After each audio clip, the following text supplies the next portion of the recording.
When we move to a new duty station, it's not hard to look at it as a fresh start, an opportunity to actually keep track of all my bobby pins and hair ties. That's actually usually my preferred framework for a move.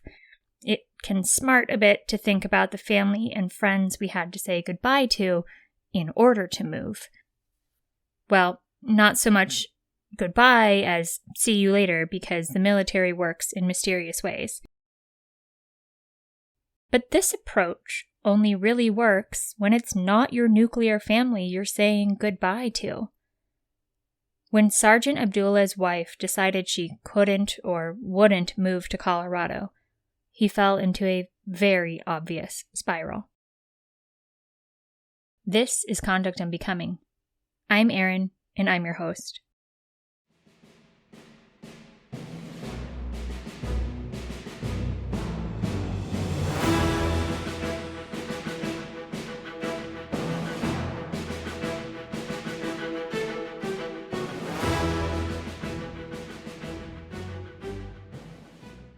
Early in 2021, Sergeant Abdullah, an Army cavalry scout, picked up Sergeant while stationed at his first duty station in Hawaii. One of his team leaders described Abdullah as the best performing soldier he'd ever worked with. For Abdullah, his time in Hawaii had been both professionally and personally rewarding. He'd met and married a civilian woman, and the two welcomed a child. But, as we know, military marriages have some big challenges, like picking up and moving from your home to somewhere new, somewhere unknown. That remains a challenge for me, if for no other reason than the fact that I'm licensed to practice law in California, which is a state that doesn't have reciprocity with anyone. I get that my law license can't really be a consideration when we receive orders. Lots of people want to live in California. But it didn't feel great in Okinawa when we checked in at Family Support Services and they asked to review my qualifications, then told me that the only job available for somebody with a resume like mine was assistant manager at the on-base bowling alley. When Abdullah received his orders to Fort Carson, because the Army couldn't just leave him in Hawaii just because that was his wife's home of record, his wife decided that she wasn't ready to give up beaches for mountains and remained behind. Then she filed for divorce and for custody of their shared child. I believe Abdullah was a summer mover, so he probably arrived to Colorado sometime between June and August. It seems the move and separation from his family took an early toll on Abdullah. He was arrested and subsequently charged for both driving under the influence and careless driving. In October 2022, Abdullah was convicted for the DUI he sustained, which led to a reprimand from the Army. In Colorado, it's legal for someone over the age of 21 to purchase and consume marijuana. I think Abdullah was born in 1999, so in 2022 he would have been old enough to purchase and consume weed. Even though he was in compliance with Colorado state laws when he consumed weed, unfortunately for Abdullah, he definitely wasn't in compliance with the Uniform Code of Military Justice. Yes, there's been a big social and legal swing towards the legalization and acceptance of marijuana. In fact, last summer saw the beginning of a bipartisan push to eliminate marijuana testing for new recruits and the negative impact of pre-military service cannabis use on security clearances. This move seems to make sense in light of recruitment and retention issues nearly every branch of the military faces. Nevertheless, this year, Republican lawmakers are seeking to block the measure, hoping to keep the testing and prohibitions in place. Even if the measure remains part of the National Defense Authorization Act, it's not legalizing marijuana use for service members, just relaxing a bar to entry. There won't be Marines on Mary Jane or GIs with ganja. It's unclear from the sources whether Abdullah got randomly pinged for a urinalysis or if his unit ordered one in November 2022. But after Abdullah submitted his urine sample, he fled. He knew he'd popped positive, and I guess he didn't want to be around to face the repercussions. He texted his unit supervisor, "After yesterday, I will no longer be coming in formation. None of that. I'm done. Do what y'all gotta do. I'm done." During his absence, Abdullah missed what I'm assuming was his DUI sentencing hearing, and the Colorado State Court, where he sustained the conviction, issued a warrant for his arrest. Abdullah stayed away through the holiday season but returned in early January 2023. When he returned, his troop commander thought he needed some guardrails while they figured out what to do and ordered Abdullah to remain within the limits of Fort Carson, which seems pretty reasonable given his track record. He was also ordered to abstain from alcohol use. On January 6, 2023, Abdullah was arrested for failing to appear, pursuant to that warrant the Colorado State Court issued. For a few weeks, the troop commander thought things were stabilizing. Then, military police stopped Abdullah as he drove onto Fort Carson. He'd clearly left the limits of the base in violation of his commander's first order. When the MPs asked for his license and registration, Abdullah revealed he had neither. It's common, following a DUI, to suspend a driver's license until they complete various requirements. The car was unregistered, it bore expired plates, and Abdullah didn't have any proof of insurance. It's really easy to get hung up on the things that Abdullah didn't have with him during that interaction when he entered the base. But then I might forget to mention that in the car, he had alcohol. Possessing alcohol isn't the same thing as consuming alcohol, but it's certainly a bad look for Abdullah to be breaking 1.5 of the 2 orders imposed on him. Abdullah seems to have decided that if he was already skating on thin ice, he might as well dance. He wanted to travel home to Texas in February 2023, the month after his return. Knowing his command would not approve a leave request, Abdullah made the informed decision to just go. Shortly after he returned, a search of his barracks room uncovered marijuana. Since following rules was such an ongoing challenge, Abdullah was assigned escorts, essentially babysitters to keep him on the straight and narrow. He tried to slip away from them by running through his unit's operation facility and scaling a fence. Ultimately, Abdullah pled guilty to 1 specification of desertion, 1 specification of absence without leave, 1 specification of disobeying a superior commissioned officer, and 1 specification of wrongful use of marijuana. The military judge sentenced him to reduction to E1, a bad conduct discharge, and 90 days of confinement.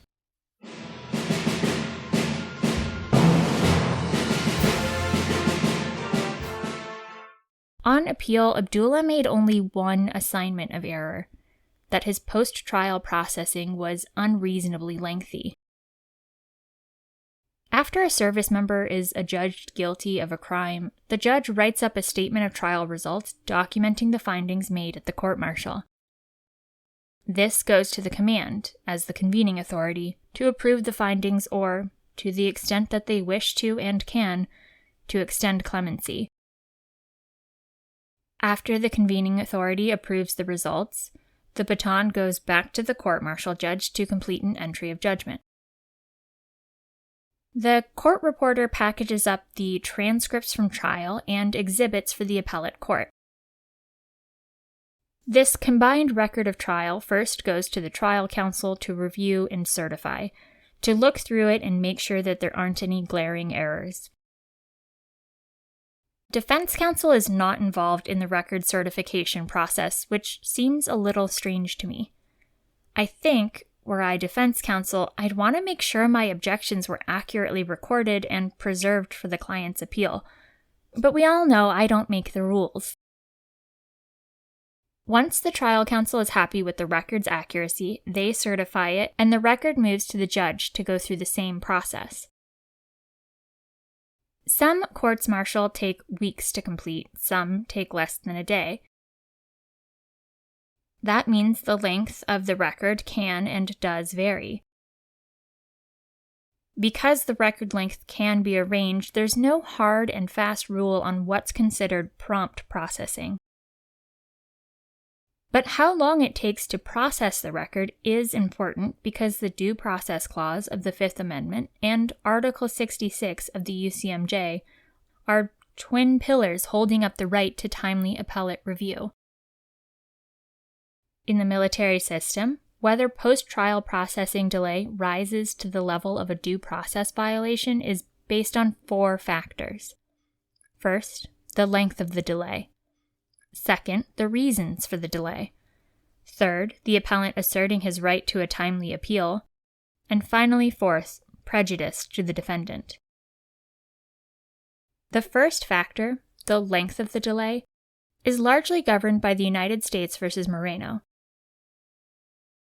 There, the Court of Appeals for the Armed Forces established a presumption of reasonableness for initial post-trial action that occurred within 120 days of trial.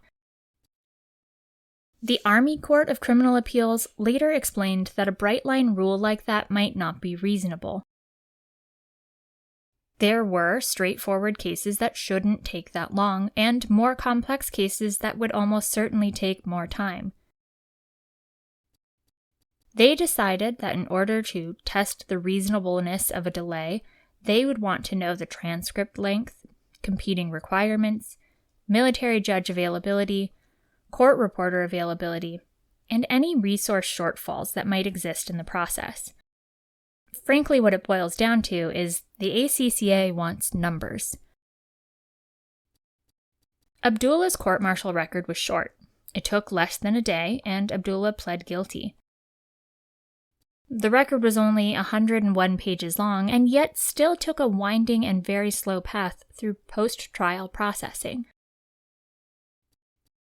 The reporter forwarded the record to trial counsel about 6 weeks after the court-martial.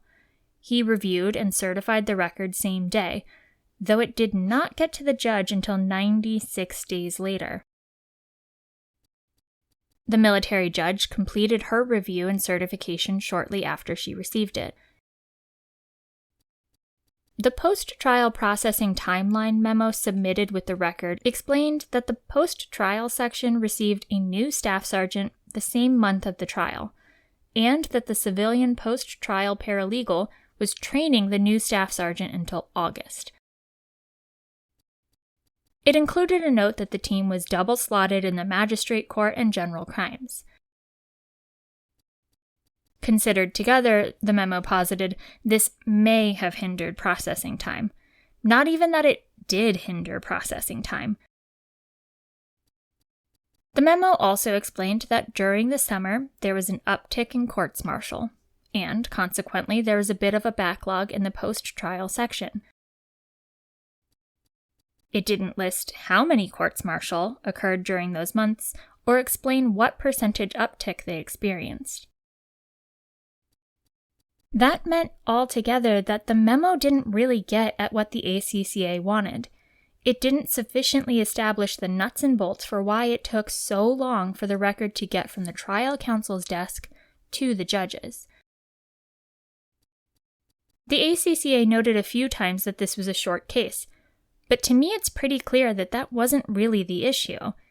The trial counsel reviewed the 101 pages and approved it the same day that it landed on his desk with a thud. The issue was that no one picked it up and sent it to the court-martial judge for 3 months. The memo didn't go far enough to explain why that 3-month period was reasonable for them and the best they could do, given the demands on their time. For example, it might be helpful to explain if the paralegal spent 8 hours a day training the new staff sergeant and why that didn't include shadowing and processing records. The court seemed particularly annoyed by the fact that the memo was delegated, quote, all the way down to the E6 level. The court acknowledged that the authority to write the memo could be delegated, but highlighted that the post-trial section SJA remained responsible for its contents. Altogether, those first 2 factors the court considered weighed in Abdullah's favor. But Abdullah didn't assert his right to a timely appeal during the delay, which the court found weighed in the government's favor. The final factor, the issue of prejudice, is reviewed on 3 sub-factors. First, the court looks at whether an appellant faced oppressive incarceration while awaiting appeal, which is tied directly to the success or failure of an appellant's substantive appeal. Second, the court considers the minimization of anxiety and concern for the convicted person awaiting the outcome of their appeal.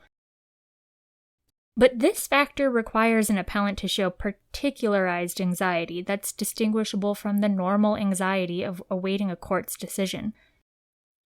In reviewing the third sub-factor, the court looks at whether the delay might impair an appellant's grounds for appeal or defense if the case is remanded for trial. Abdullah didn't argue a substantive issue on appeal, asserting only a procedural delay. He also made no showing of some particularized anxiety. So, the ACCA concluded, Abdullah made no showing of prejudice.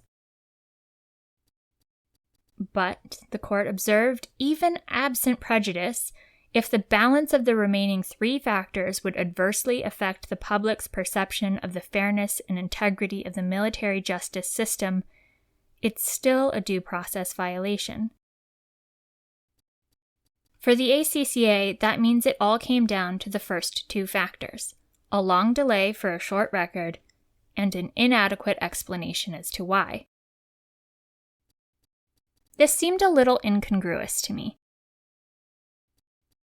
I don't think most members of the public think about the post-trial section at all when they think about the fairness and integrity of the military justice system. I don't think most members of the public have any sense of how long it takes to move an appeal from the trial court to the appellate court. If recent high-profile prosecutions have taught us anything, it's that people get most spun up about the fairness they perceive from the prosecutors, the judge, and a jury. Here there was no jury, and there was no hint that either the judge or the trial counsel as prosecutor did anything wrong. Nevertheless, the ACCA found a due process violation and concluded that they owed Abdullah relief. The ACCA affirmed the finding that Abdullah was guilty and affirmed his confinement for 90 days. They restored him to E5 and disapproved his bad conduct discharge, which necessitated Abdullah separating from the army all over again. After separating from the army, Abdullah pursued a career in information technology, in IT, and presumably moved forward from his difficult separation from his wife and his child. Thank you for listening. If you enjoyed today's episode, please share it. I invite you to submit case suggestions and feedback to conductunbecomingpod@gmail.com or on conductunbecomingpod.com. Join me next time when we take a deep dive into the shallowest opinion yet. Until then, take care.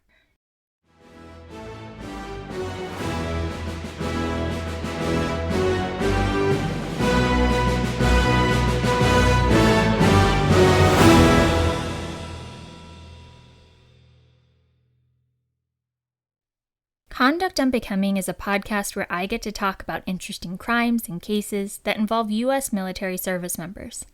I research, write, and produce the podcast myself. The opinions expressed are my own, and perhaps it's obvious.